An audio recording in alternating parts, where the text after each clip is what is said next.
Cinema కథ ఒక తాతకి మనవడికి సంబంధించినటువంటి బ్యూటిఫుల్ కథ, బోలెడంత ఎంటర్టైన్మెంట్తో ఇమోషన్ని కూడా జోడించి. మరి అలాంటప్పుడు ఇక్కడికి విచ్చేసినటువంటి మన బ్రహ్మానందం గారి ఒక్కసారి పిక్చర్స్ చూద్దామా? అంటే ముందుగా రాజా గౌతమ్తో మొదలు పెడదాం. రాజా గౌతమ్ కూర్చోండి. గౌతమ్, ఫస్ట్ మీ తాతగారి ఫొటోస్ చూద్దామా? అంటే సినిమాలో తాతగారు కాదు, ఒరిజినల్ తాతగారు.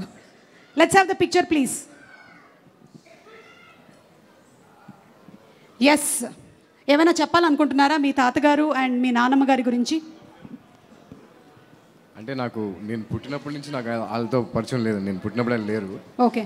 బట్ నాన్న చెప్పడం చాలా విన్నానండి. వాళ్ళ గురించి ఎంతెంతో చెప్పేవారు. ఆ ఎక్స్పీరియన్స్ ఉంది అంతే. ఓకే, అయితే నాన్నగారిని అడుగుతాను నేను ఒకసారి. బ్రహ్మానందం గారు, ఒకసారి మీ అమ్మగారు నాన్నగారి గురించి జస్ట్ అంటే. అమ్మా నాన్నల గురించి చెప్పడం అంటే దేవుడి గురించి చెప్పినట్టే ఒకటి. పైగా మా అమ్మా నాన్నలు మామూలు అమ్మా నాన్నలు కాదు. ఒకవైపు పేదరికం, ఒకవైపు పెద్దరికం పంచుపుట్టినటువంటి అమ్మా నాన్నలు. వాళ్ళు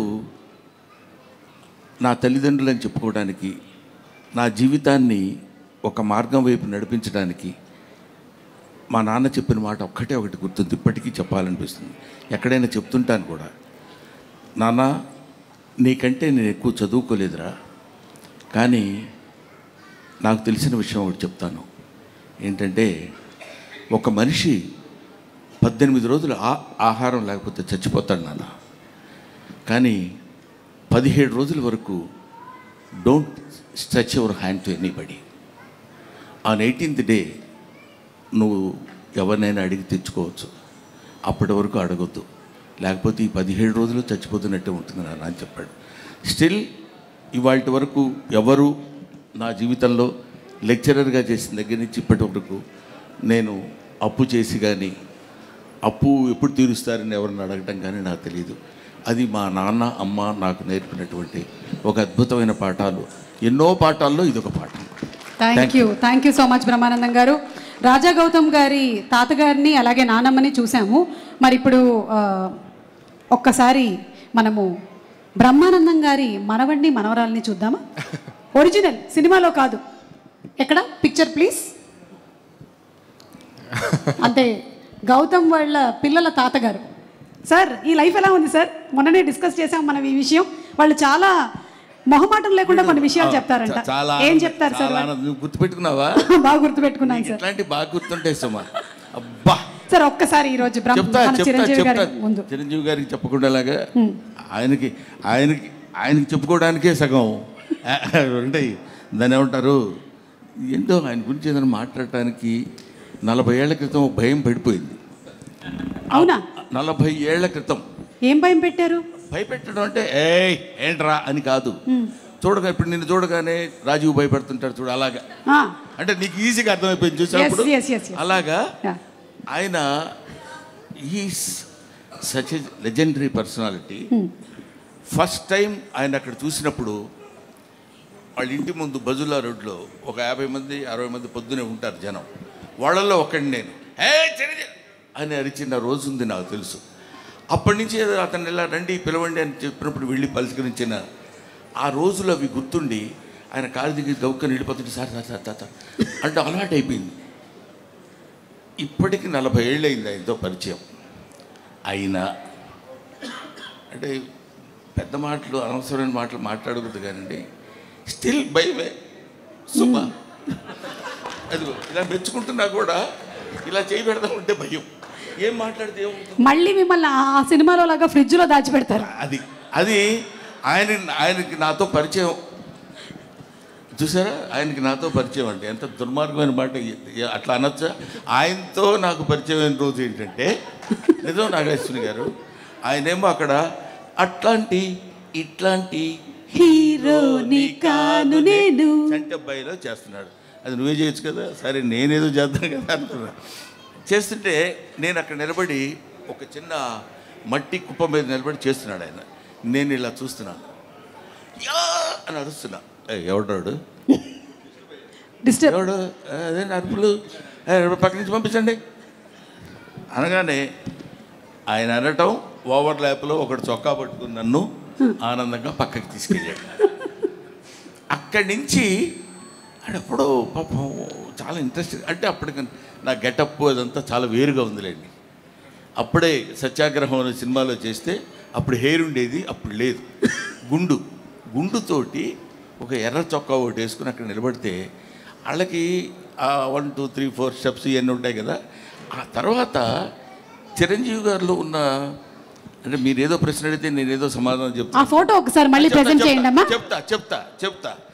నేను పక్కన 40 ఏళ్ళకి వెనక్కి వెళ్ళాను. మళ్ళీ 40 ఏళ్ళు నీకేం చెప్తాను, నువ్వేం కంగారు పడక్కర్లేదు. నాకు 40 ఏళ్ళు కూడా లేవు. ఫీల్ అవ్వక, నువ్వు అలా ఫీల్ అవ్వద్దు, దానికే ఉంది. ఇండస్ట్రీకి వచ్చాను అడుగుతున్నారు చిరంజీవి గారు. ఏమిటో 35 ఏళ్ళు వచ్చి ఉంటుందమ్మా ఇండస్ట్రీకి వచ్చి. సార్ మళ్ళీ వేరే టాపిక్. మన ఏజ్ ఎందుకు? నన్ను అసలు కదిలించొద్దు. అక్కడ స్టార్ట్ అయ్యి మళ్ళీ వెంటనే పాపం ఆ కుర్రాడిని నేను ఇలా అన్నానని దగ్గరికి పిలిచి, కాదు పోయి కొంచెం ఇట్లా చేస్తున్నప్పుడు డిస్టర్బ్డ్గా ఉంటుందమ్మా అందువల్ల అన్నానని చెప్పి ఆయన తర్వాత చిరంజీవి గారు నిజాలు చెప్పారు. అక్కడ ఉండేటువంటి ఆ కుర్రాడు ఈ రోజు ఇలా చిరంజీవి గారి పక్కన కూర్చొని 40 సంవత్సరాల సుదీర్ఘమైన ప్రయాణం ఆయనతో. ఆ భయం ఎలా ఉంటుందని చెప్పడానికి మా నాన్న గురించి మీరు ఇప్పుడు అడిగారు, మా పిల్లల గురించి అది అలా ఉంటుంది అని చెప్పడానికి. వాడున్నాడు, ఎవడు మనవడి పేరు సార్? మనవడి పేరు పార్థ మిమ్మల్ని ఎలా భయపెడతాడు? మనవరాలు మీరా. ఓకే. పార్థ భయపెట్టడం ఉండదు, తాతగా అనుకుంటూ వస్తాడు, ఏదో మాట్లాడతాడు, ఏదో చెప్తాడు, అయిపోద్ది. ఒకసారి వాడు ఫోటోలు బాగా తీస్తాడు. వాడు వచ్చి రే నా ఫోటో తీ అని అంటే అలాగని కెమెరా పట్టుకున్నాడు. ఇలా అన్నాను, అలా నవ్వద్దు మామూలుగా ఉండన్నాడు. నన్ను అలా అన్నాడు, ఎవడు లేడు అసలు.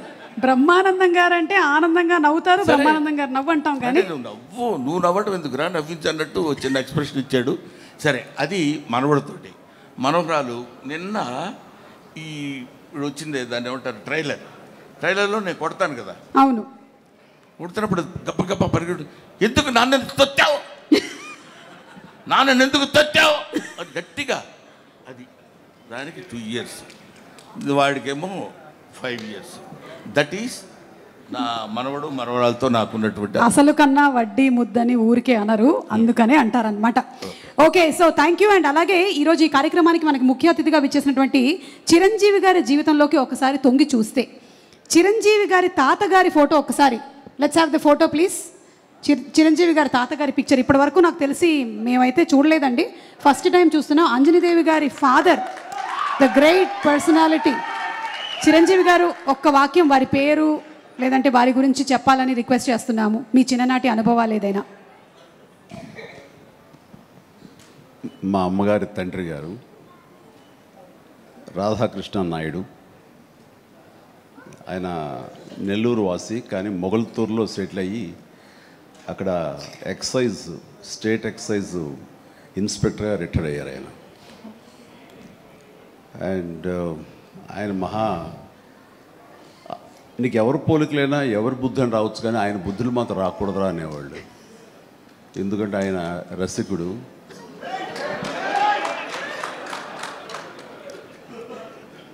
ఇద్దరు ఇంట్లో ఉండేవాళ్ళు, నాకు 2 అమ్మమ్మలు. వీళ్ళిద్దరి మీద అలిగితే 3వ వ్యక్తి పాపం ఎవరో ఒక అన్నీ కోల్పోయిన ఒక వ్యక్తి అని జాలిపోలేదు, ఆవిడకి అతి దగ్గర అయ్యారు ఆయన. అలా 3 మనకు తెలిసి, 4, 5 ఉన్నాయేమో మనకు తెలియదు. అందుకని నువ్వు ఈ ఫిలిం ఇండస్ట్రీకి వెళ్తున్నావు, అవకాశాలు ఎక్కువ ఉంటాయి, జాగ్రత్త, ఆయన మాత్రం ఆదర్శంగా తీసుకోవద్దు అన్నారు. నేను తీసుకోలేదమ్మా. చిరంజీవి గారి తాతగారి గురించి తెలుసుకోవడం మాత్రమే కాదు, ఆయన చాలా దాన ధర్మాలు చేస్తారు, మంచి బుద్ధి వచ్చింది, అది ఒక్కటి కొంచెం అందిపుచ్చుకున్నాను. ఓకే, అయితే ఇప్పుడు రామ్ చరణ్ గారి తాతగారిని ఒకసారి చూద్దాము. రామ్ చరణ్ గారి తాతగారు అంటే చిరంజీవి గారి తండ్రి గారు. Photo please.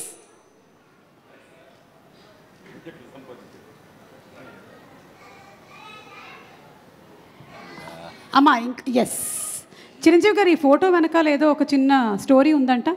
ఈ ఫోటో తీసింది నేను బ్లాక్ అండ్ వైట్. వావ్. ఆక్ఫా కెమెరాతో నేను తీశాను. ఇది మా నాన్నగారు చాలా స్ఫురద్రూపి అండి. యంగ్ ఫొటోస్ చూస్తే ఆయన గ్లామర్ నాకు కానీ, పవన్ కళ్యాణ్కి కానీ, నాగబాబుకి కానీ ఎవ్వరికి రాలేదు. అంత గ్లామరస్ ఫేసు, అంటే ఇటాలియన్ కట్స్ అంటారే అలా ఉంటుంది ఆయన ఫేస్ కట్. మేము ఆయన ఆరాధిస్తుంటాం, ఆయన మా హీరో. Super, great.